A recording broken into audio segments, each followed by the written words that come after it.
On hand natin mga kabisyo, 4H G1 na wide, 6-stud, drum brake, molye, harap at likod, naka-turbo, gravity, inline na 4H G1 mga kabisyo, ulitin ko, 4H G1 inline, big carrier, 18 ang haba, local unit to mga kabisyo, ibig sabihin yung brand new nung binili dito sa Pilipinas, yung unit na to, yan, parang mga binibili sa kasa, baka kailangan nyo ng gantong unit, 4H G1 inline, available, dito sa Baluarte natin, Batman siya.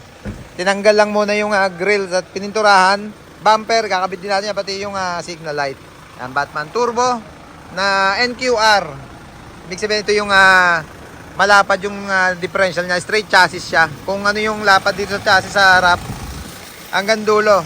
Ganon din yung lapad niya. Linisin lang muna yung chassis at para mapinturahan na rin. Baka kailangan nyo ulitin ko mga kabisyo, pwede ito latagan ng bed dito. Tawag lang kayo sa number na naka-flash sa screen natin. 4H G1 Turbo Inline. Yeah, boy.